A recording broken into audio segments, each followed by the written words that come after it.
Okay, so let's unpack this. We're diving into sources today that map this journey from really profound personal difficulty. We're talking poverty, addiction, this overwhelming inner tension, all the way to genuine healing and what you might call emotional liberation. This deep dive is built entirely around the concepts in Lighter by young Pueblo, the writer Diego Perez. And what's so fascinating here is how he connects these really intense, deeply rooted personal experiences to patterns that are, well, they're universal. So for you, the listener, this isn't just a memoir. It's almost like a map. The author's background, I mean, he immigrated from Ecuador to Boston at age 4. That meant feeling this acute pressure of poverty.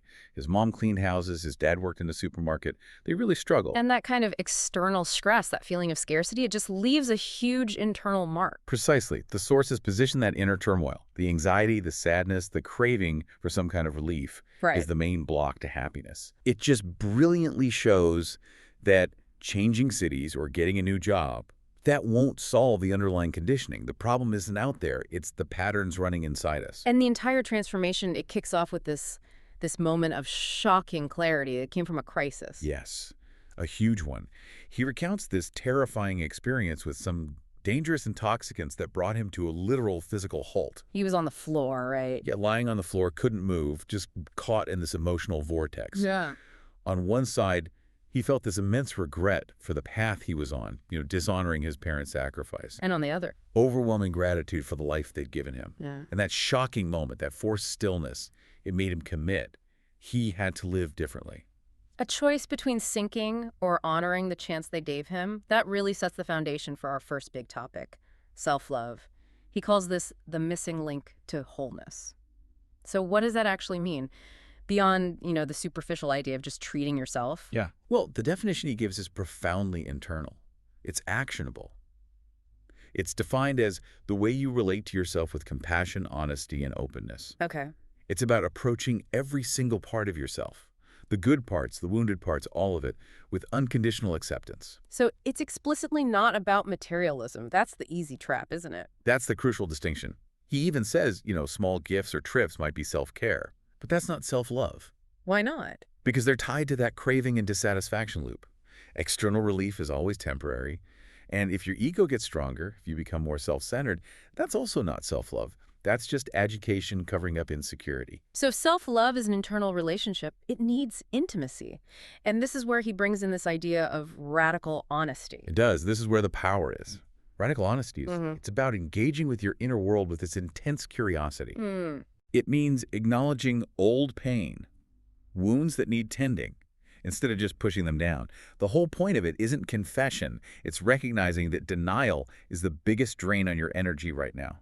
So a lack of self-love isn't just emotional pain. It's a massive power leak. Exactly. You need that stable base. It's like you can't build a skyscraper on quicksand. Right. Self-love is that sturdy foundation. It lets all the other tools for transformation actually work. Because if you hate the habits you want to change, the change will always feel like a punishment.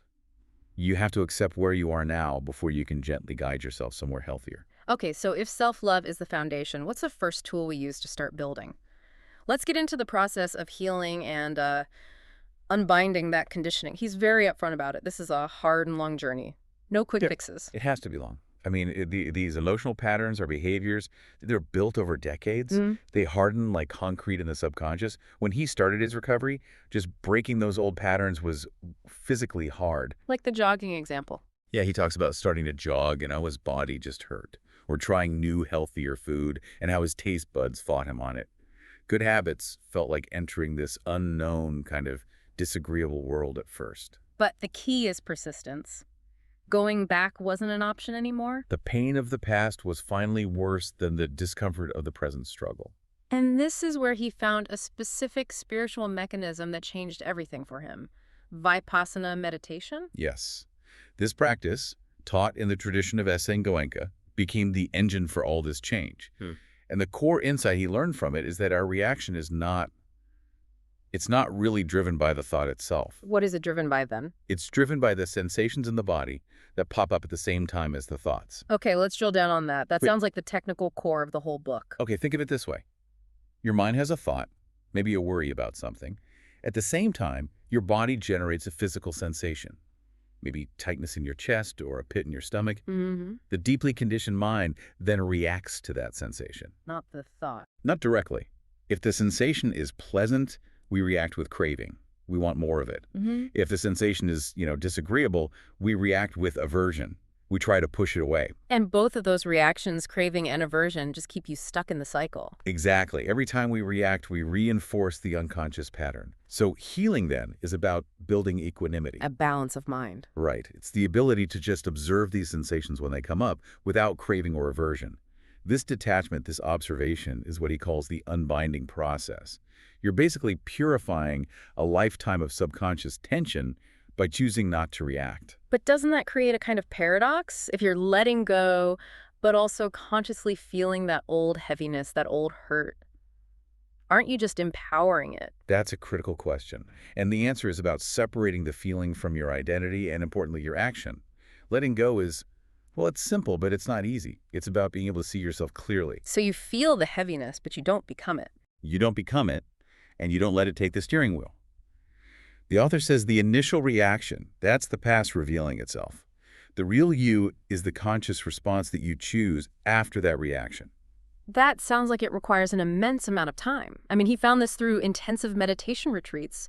How does a busy person apply that without sitting for 10 days straight? By focusing on that gap, that little space between the sensation and the reaction. You focus on just observing it without judgment, even if it's just for a few seconds. Consistency over duration. That's it. He emphasizes that the practice is just recognizing that everything, the painful feelings, the intense cravings, it's all impermanent. If you just watch it, it will pass. Okay, so when this inner work starts to take hold, the change has to ripple outward. It has to show up in our relationships.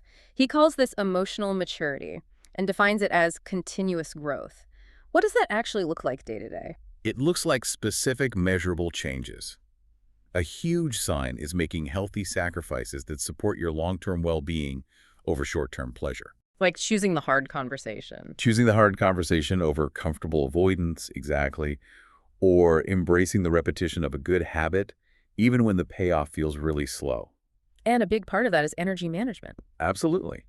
Emotionally mature people treat their energy like a precious, finite resource, which means having a clear view of your highest goals and learning to say no to things that don't serve them. Mm-hmm. Fulfillment starts to come from that internal wholeness, not from chasing external approval. And it also requires humility, admitting you can always keep growing. And on the relationship side, the sources point out that friction comes from a lack of self-awareness. It seems like the ego's default is to just blame other people. It's often the default setting, yeah. Mm. Unjustified blame, displaced anger. That's common when we don't see our own mental stuff happening. A huge part of emotional maturity is realizing your partner cannot fulfill all your needs. That's a hard one. It is. Your happiness has to be cultivated from the inside. Your partner can support it, but they can't be it. You have to take responsibility for your own emotional landscape. And the sources give a really specific, actionable communication technique he uses with his wife, Sarah. It's a fantastic technique. It's all about non-attachment.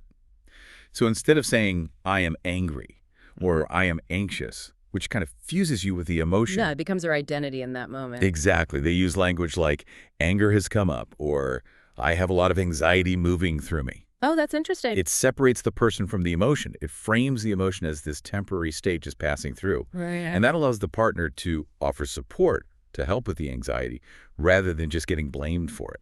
This connects directly to the difference between love and attachment. Love is clarity, compassion. Attachment is, it's that craving, that desire for things to be a certain rigid way. Attachment is where your past hurt or your ego takes over. It insists on control.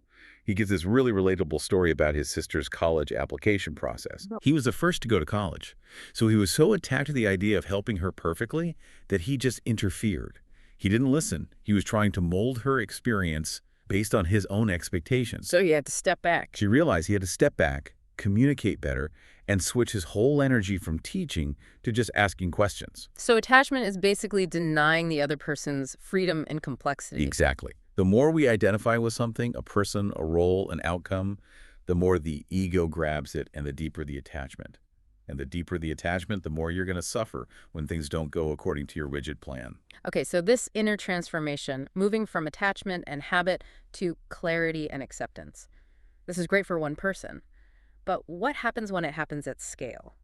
This brings us to the difference between what he calls human habit and human nature. Right. Human habit is the state of widespread confusion. It's driven by greed, fear, ego, competition, all of that. These are the patterns that mold society to reflect all the unevenness and fear in our own minds, creating these big systems of harm. And he saw this firsthand at Wesleyan University. Yeah, he talks about observing the two worlds that exist side by side. Most people struggling with student loans and job scarcity, and then this smaller group for whom money was just never an issue. That disparity gave him this really painful, clear picture of how deep these systems of scarcity and competition really are. So that's human habit. What's human nature? Human nature is described as our innate capacity for loving clarity, compassion, and selflessness. It's the potential that the sources say everyone can access within themselves. And having access to that is what makes this moment, in his words, radically unprecedented. That's the idea. The sources suggest that for the first time, really, the tools for deep psychological and spiritual healing are widely accessible. This allows change makers to unbind their own human habits and access their human nature, moving compassion from just a personal thing to a structural thing. So the inner work directly enables the outer work. Yes. When you see that profound inner change is possible for you, the idea of profound outer change like tackling climate instability or building a more humane society, it starts to seem achievable too. He moves beyond just individual actions and talks about redesigning structures.